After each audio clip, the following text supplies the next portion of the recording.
नमस्ते।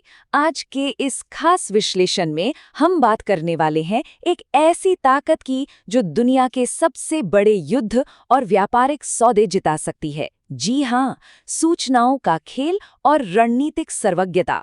जासूसी की ये दुनिया जितनी कलात्मक है, उतनी ही गहरे रहस्यों और ऊर्जा से भरी हुई है।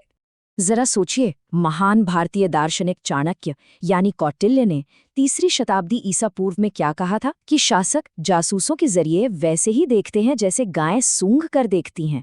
कमाल की बात है ना। ये एक बहुत ही बुनियादी और सार्वभौमिक सच्चाई को उजागर करता है कि हम इंसान लगातार अपनी असली कमजोरियों और इरादों को दुनिया से छिपाने की कोशिश में लगे रहते हैं। तो आज की हमारी इस चर्चा का रास्ता कुछ इस तरह तय होगा। हम कुल 5 ऐतिहासिक पड़ावों से गुजरेंगे। हम देखेंगे कि भविष्य का ज्ञान कैसे मिलता है, जासूसों का पेरोल पर इस्तेमाल कैसे होता है, आम और सभ्य बातचीत में कैसे राज खुलते हैं, वफादारी की परख कैसे की जाती है, और अंत में कैसे एक झूठ का घेरा सच की हिफाजत करता है। ये सभी किस्से जानकारी जुटाने के एक ही बड़े छाते के नीचे आते हैं। तो चलिए सबसे पहले बात करते हैं भविष्य के ज्ञान की खोज की। प्राचीन चीनी रणनीतिकार सुन त्जू का बड़ा ही सटीक मानना था कि भविष्य का सच्चा ज्ञान किसी जादू टोने, आत्माओं या ज्योतिष से नहीं मिलता, बल्कि इसे हमेशा उन लोगों से हासिल किया जाना चाहिए जो ज़मीनी हकीकत को बेहतर समझते हैं। और यहीं से जन्म होता है तीसरी आंख या थर्ड आई के कॉन्सेप्ट का। अब देखिए, ये कोई जादुई शक्ति नहीं है। ये बस एक ऐसी रणनीतिक स्थिति है जहां आप सही जानकारी जुटाकर दूसरों के दिमाग और उनके इरादों को गहराई से पढ़ सकते हैं। ये भविष्य की चालों को पहले से भांपने और आने वाली घटनाओं को अपने हिसाब से मोड़ने का एक बेहद शक्तिशाली टूल है। अब आते हैं अपने दूसरे पहलू पर, पेरोल पर जासूस। चलिए थोड़ा पीछे 20वीं सदी की शुरुआत में चलते हैं और अपने समय के सबसे महान आर्ट डीलर जोसेफ डुवीन की कहानी देखते हैं। उनका टारगेट ऐसा था जिसे पाना नामुमकिन माना जाता था, बेहद खामोश और सख्त मिजाज वाले उद्योगपति एंड्रू मेलन। तो डुवीन ने क्या किया? बिल्कुल किसी फिल्मी डकैती की तरह एक मास्टर प्लान बनाया। 1921 के लंदन में डुवीन ने मेलन के स्टाफ को गुप्त रूप से रिश्वत दी, क्लैरिजेस होटल में उनके ठीक नीचे वाला कमरा बुक किया और लिफ्ट के पास एक अचानक मुलाकात का नाटक रचा। ये कोई इत्तेफाक नहीं, बल्कि एक बेहद बारीक और सुनियोजित जाल था। और इसका नतीजा? मेलिन जिंदगी भर के लिए डुवीन के एक्सक्लूसिव क्लाइंट बन गए। है ना गजब? ये साफ दिखाता है कि आंखों पर पट्टी बांधकर तीर चलाने से कहीं बेहतर है खुद को अंदरूनी जानकारी से लैस कर लेना। इस खुफिया जानकारी ने डुवीन को इतना आकर्षक और अंतर्यामी बना दिया कि मेलिन को लगा मानो डुवीन उनके मन की हर बात पहले से जानते हों।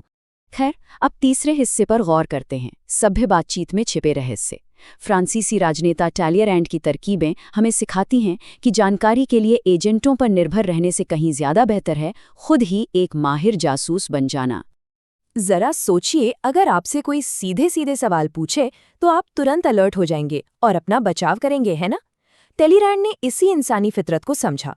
उनका तरीका था बातचीत में अपने खुद के अहंकार और व्यक्तित्व को पूरी तरह दबा देना। जब आप खुद को पीछे रखते हैं तो सामने वाला अनजाने में ही अपनी सारी योजनाएं और राज उगलने लगता है। वियना कांग्रेस का एक किस्सा तो वाकई लाजवाब है। टैलियरैंड ने कूटनीतिज्ञों की भीड़ में जानबूझकर रूसी जार के बारे में एक मनगढ़ंत अफवाह फैला दी। क्यों?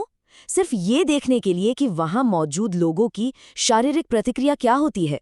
उनके एक समकालीन ने बड़ी मजेदार बात कही थी। टैलियरैंड बस ये देखने के लिए हवा में गोली चलाते हैं कि डर के मारे खिड़की से बाहर कौन कूदता है। इसी तरह के कुछ और बड़ी दिलचस्प दार्शनिक तरकीबें भी हैं, जैसे ला रोशेफोकाउल्ट कहते हैं कि अगर लोगों से असली राज उगलवाना हो तो पहले उनके सामने कुछ झूठे राज रख दो। या फिर शोपेनहावर का वो कमाल का तरीका, सामने वाले की बात का एकदम कड़ा विरोध करो ताकि वो भावनाओं में बहकर अपना सच बोल दे। लेकिन हाँ, जानकारी निकालने की ये कोशिश कभी भी जाहिर नहीं होनी चाहिए, वरना खेल बिगड़ सकता है। अब हम अपनी चर्चा के चौथे पड़ाव पर हैं, चरित्र और वफादारी की परख। चलिए 7वीं सदी के फारस की ओर रुख करते हैं। राजा खुसरो द्वितीय के पास अप्रत्यक्ष जासूसी का एक ऐसा सरल लेकिन अचूक तरीका था जो तब काम आता था जब सिर्फ बाहरी जानकारी जुटाना काफी नहीं होता था। राजा की ये तरकीब किसी शानदार लॉजिक पजल से कम नहीं थी। उन्होंने वफादारी पर रखने के लिए एक फर्जी योजना बनाई। उन्होंने एक दरबारी से कहा कि उसके दोस्त को फांसी होने वाली है और इस बात को राज रखने को कहा। फिर राजा ने उस दूसरे दोस्त के व्यवहार पर नजर रखी। अगर वो सामान्य रहता तो मतलब राज सुरक्षित था, लेकिन अगर वो तनाव में रहता और राजा से बचकर निकलता तो साफ था कि पहले दरबारी ने राज खोल दिया है और वो भरोसे के लायक नहीं है। इससे एक बहुत ही गहरी बात साफ होती है। किसी इंसान के चरित्र को परखना उसके भविष्य के कदमों का अंदाजा लगाने का सबसे बेहतरीन तरीका है। एक रणनीतिकार के लिए इससे कीमती ज्ञान और कोई नहीं हो सकता, क्योंकि यह बड़ी समस्याओं को पैदा होने से पहले ही जड़ से खत्म कर देता है। और अब हमारी चर्चा का 5वां और आखिरी हिस्सा, झूठ का अंगरक्षक। अब तक हमने जानकारी जुटाने की बात की, लेकिन अब कहानी को पलटते हैं। अगर सही जानकारी एक ताकत है, तो गलत जानकारी दुश्मन को अंधा कर देने वाला एक अचूक हथियार है। विंस्टन चर्चिल का ये गहरा उद्धरण इस बात पर जोर देता है कि सच्चाई बहुत कीमती चीज़ है। पूरे खेल को अपने नियंत्रण में रखने और अपने असली इरादों को छिपाने के लिए आपको हमेशा अपने चारों ओर जानबूझकर फैलाई गई भ्रामक जानकारियों यानी झूठ का एक मजबूत अंगरक्षक रखना ही चाहिए। अब इस बात को 1944 के लंदन के नजरिए से देखिए। दांव पर बहुत कुछ लगा था। शहर पर 2000 से भी ज्यादा विनाशकारी V1 फ्लाइंग बॉम्बों की बारिश हो रही थी। खतरा अभूतपूर्व था और इस भारी तबाही को रोकना उस वक्त की सबसे बड़ी चुनौती थी।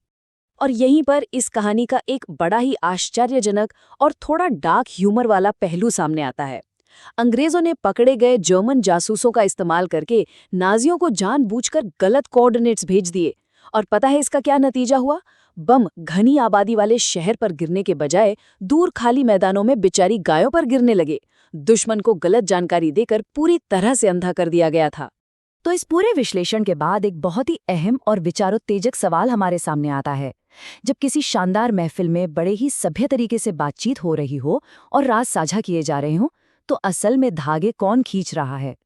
अगली बार जब कोई आपसे बड़ी मासूमियत से बात कर रहा हो, तो जरा सोचिएगा, कहीं वो अपनी तीसरी आंख का इस्तेमाल तो नहीं कर रहा।